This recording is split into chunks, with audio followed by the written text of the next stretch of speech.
Olá, seja bem-vindo às aulas de computação gráfica. Meu nome é Marcos Oliveira Freitas e nessas aulas nós estamos estudando a pipeline gráfica do OpenGL. Na aula de hoje nós vamos focar na etapa de visualização. Mas o que é a pipeline gráfica?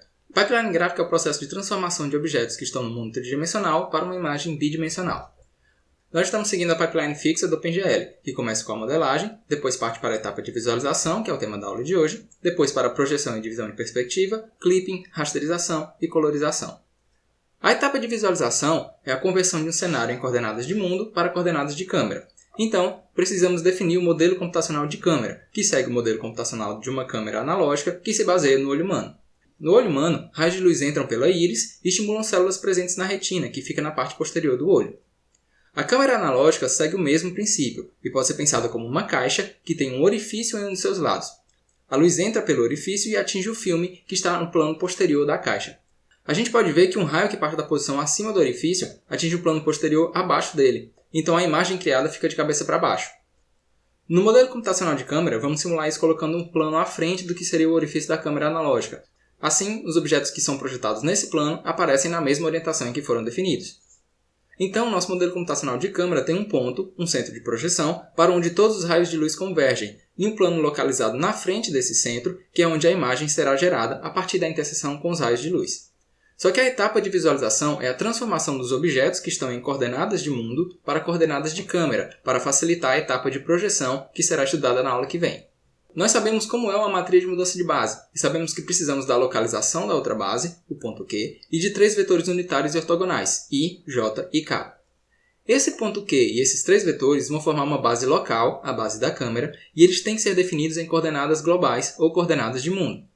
O mundo está localizado na posição O, de coordenadas 0, 0, 0, e tem três vetores canônicos, x, y e z, que são os vetores 1, 0, 0, 0, 1, 0 e 0, 0, 1. E todos os objetos foram definidos com relação a esse ponto e esses vetores. Nós precisamos encontrar a posição Q e os vetores I, J e K, que formam a base da câmera, para que possamos transformar todos os pontos de coordenadas globais de mundo para coordenadas locais de câmera. Em coordenadas de câmera, a localização da câmera vai corresponder ao centro da imagem. O vetor I vai corresponder ao vetor X da câmera, que vai do centro da imagem para a direita. O vetor J vai corresponder ao vetor Y da câmera, que vai do centro da imagem para cima.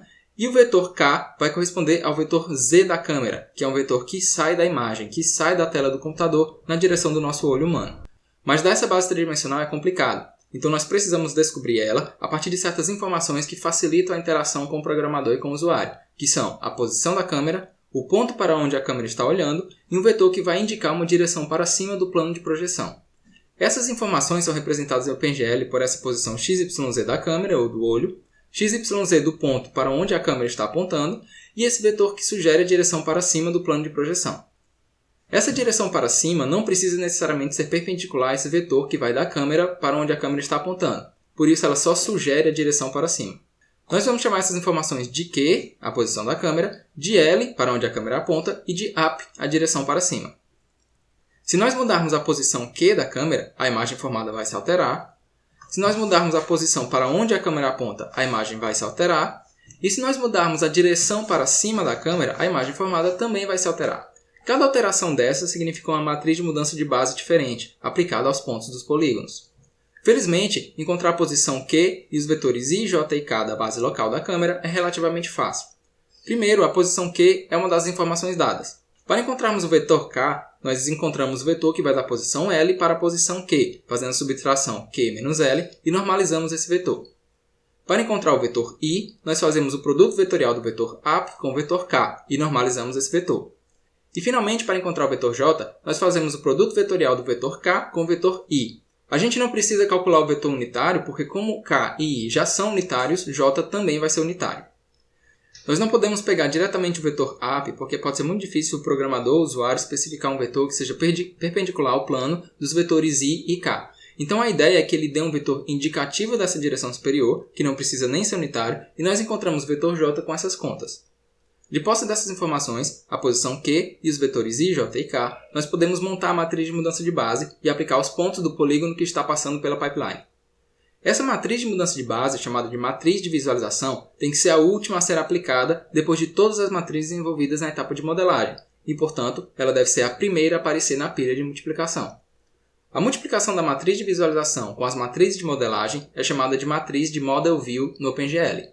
Falando em OpenGL, para a gente colocar essa matriz de visualização, nós podemos utilizar a função GlueLookAt, que tem como parâmetros justamente a localização da câmera, a localização para onde a câmera aponta e o vetor indicativo da direção para cima do plano de projeção. Isso tudo tem que ser feito no modo de matriz GL Model View. Isso termina a aula de hoje, que nós falamos sobre visualização. A entrada é um polígono, cujos pontos estão em coordenadas de mundo. A etapa de visualização vai transformar essas coordenadas de mundo, coordenadas globais, para coordenadas locais de câmera, aplicando uma multiplicação de matriz que depende de apenas 3 informações: a posição da câmera, a posição para onde a câmera aponta e o vetor indicando a direção para cima. A saída é o mesmo polígono, porém definido em coordenadas de câmera. Isso encerra a aula de hoje. Na aula que vem, vamos falar da etapa de projeção. Obrigado por assistir e até a próxima. Valeu!